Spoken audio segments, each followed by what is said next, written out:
God. Nahanap mo na rin ang remains ng kapatid mo. Now she could finally truly rest in peace. Tinuro agad ni Angel o Kiara kung saan niya nilibing yung kapatid namin. Well, after all, ang tunay ni Angel Sangga lang yung connection namin. Kadugo ko siya sa ama, kadugo siya ni Kiara sa ina. At ngayon, you have peace of mind. Kasi nahanap mo na rin ang kapatid mo. Yun nga lang, patay na siya. Naawa din ako kay Kiara, pati kay Angel eh. Malaking factor kung bakit sila naging masama at naging rebelde is yung childhood nila. Kung mas naging loving lang siguro si Aling Merly sa kanila, kung hindi sila sinaktan, magiging normal siguro sila. Bench, that's so true. Malaking factor talaga na pagiging abusive ng tao ay environment niya eh. Pag ang isang bata ay pinalaki sa isang bahay na may abuse, mas malaki ang tendency niya na maging violent, maging abusive. Kaya importante din na may supportive family and friends kayo. Kapag healthy and positive yung environment mo, healthy and positive din yung pag-iisip at puso mo.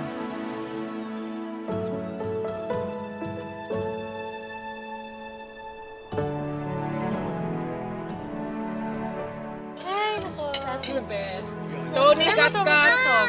Pagkatapos yung mag-serve, saluhan nyo na kami dito. Pero dito na kayo. I'm a house to stay. Perfect, as usual. Thank you.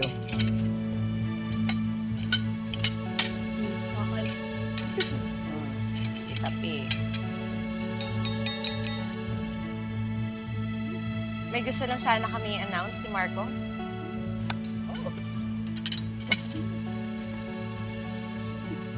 Let's go, love. Masaya kami dahil nandito ang mga mahal namin at malalapit sa amin.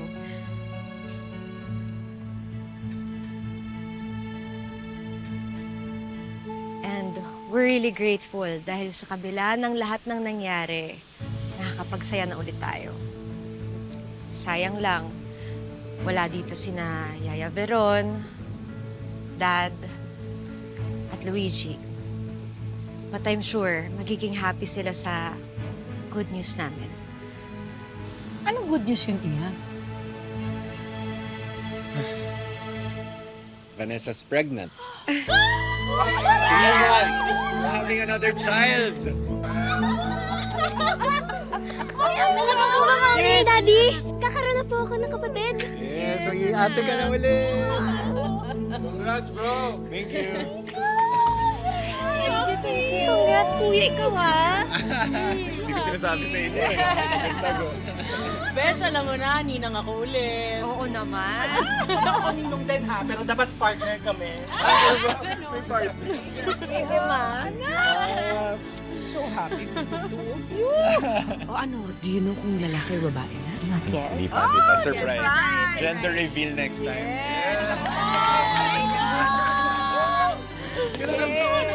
So excited. Oh, next ka na.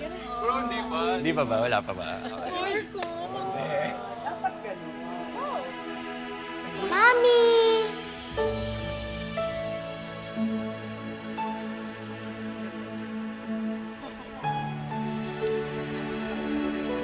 I love you!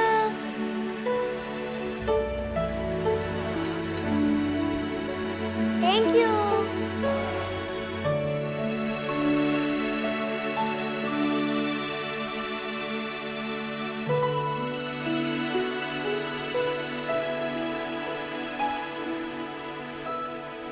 Bye-bye!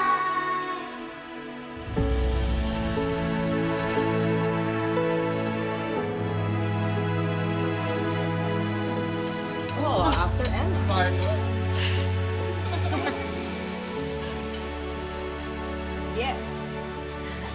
Sam! Oh! Are you okay? Teka na, dito tayo. What's wrong? Thanks. Halika na.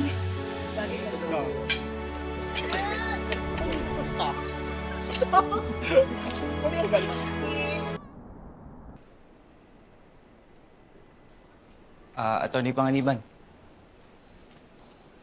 Ate, kanina pa kita hinihintay.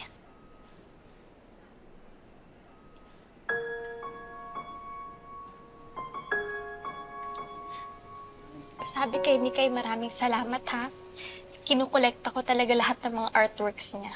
Nakadikit lang siya sa dingding ko. Huwag ka mag-alala. Bakasyon na nila. Dadalhin ko dito si Mikay. Alam ko namang miss na miss mo na siya eh.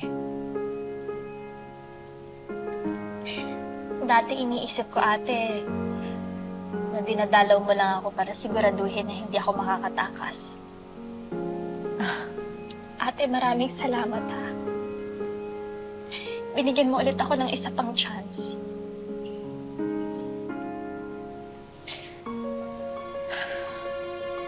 Sa mag-behave ka ha. Tuloy-tuloy pa din ang pagsuporta namin sa'yo ni Marco. Hanggang sa gumaling ka. Paano? See you next Monday. Pakis na lang ako kay Mikay ha.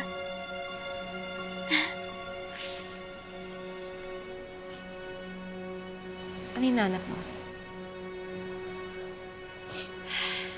Si Ate Angel. Dati-rati kasi pag mag-isa ako, bigla na lang siya nag-a-appear para kausapin ako. Pero simula nung nangyari yung sunog, hindi ko na ulit kasi siya nakita eh. Nalulungkot ka ba na wala na siya? Hindi. Kasi nandiyan naman na si Mikay. Tsaka yung Ate Vanessa ko. Sa galit na kinikimkim mula noon, binigay ko ang tiwala. Pero bakit mo sinira para lang makuha mo ang lahat ng iyong gusto? Sana madama mo ang apoy. Sana mapansin mo na ako. Gulong-gulo kung ba naman kung sino bang inaasahan mo. Siya bang magtataksil sa'yo? Nurse, sino daw bisita ko? Kapatid mo raw. Ha, eh hindi pa naman Lunes ngayon ha. Next week ko pa ina-expect si Ate Vanessa. Nakulit siya sa office. Sabi kapatid mo daw. Ayun siya, oh.